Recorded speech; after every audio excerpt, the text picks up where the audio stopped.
About 10 years ago, Cyndia Lauper was in Nashville recording a new project, and her record label hired me to be her driver while she was in Nashville.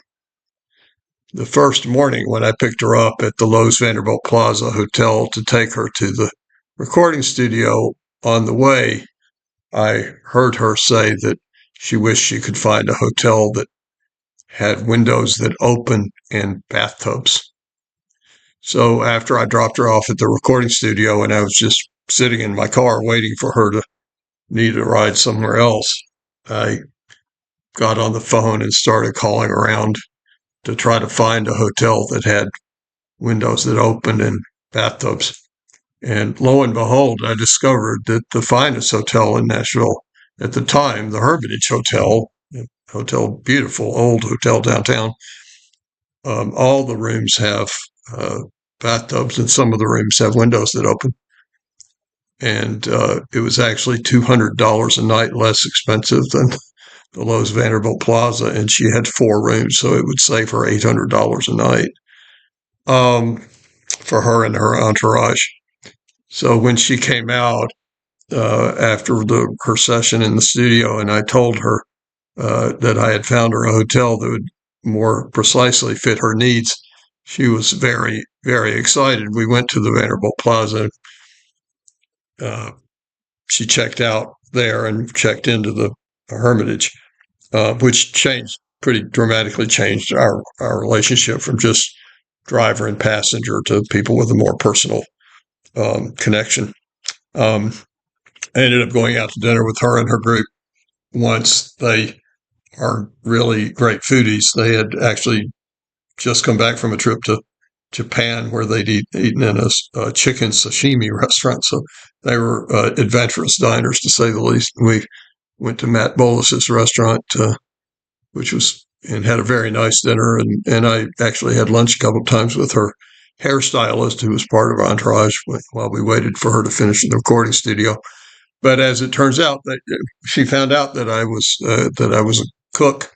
In addition to being a wine guy, I was also a cook and had done some catering. So she hired me to cater dinner at the recording studio after they finished the project on their last night, which I think was Friday.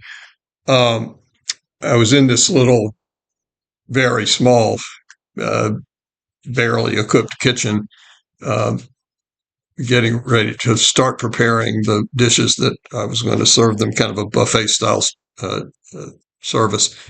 And she came in and she saw the arboreal rice on the counter, and she said, "Oh gosh, I hope you're making butternut squash risotto. It's my favorite dish in the world." And my response was, "Well, of course I'm making butternut squash risotto, Ms. Lauper."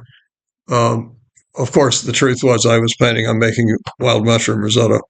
So I rushed to the grocery store to get some butternut squash. I'd actually, at that point in my life, never cooked butternut squash, so I had to Google, how do you cook butternut squash and how do you turn it into a risotto? But anyway, and I still had to get the dinner on the table on the buffet at the right time, because studio time is very expensive. I didn't want to waste their money while they waited on me to get dinner ready. I did, and when Cyndia Lauper tasted my butternut squash risotto, she asked me to marry her. She was, of course, kidding, because she was already married. Unfortunately, she was already married. I wasn't, or I would have married her, perhaps. But that she loved the risotto so much that she wanted to have me more directly involved in her life, I guess. So it was a very successful dinner, and I still actually chat with her by text every now and then. She's going to be in the Twin Cities in December, and I'm kind of hoping she's going to come to my house for dinner with me and my wife here, which would be really exciting. And of course, I'll make the butternut squash risotto again. Thanks for tuning in for Adventures of a Black Belt Sommelier, and I hope to talk to you soon. Oh, and if you like, let me know. I'll give you the recipe for the butternut squash risotto.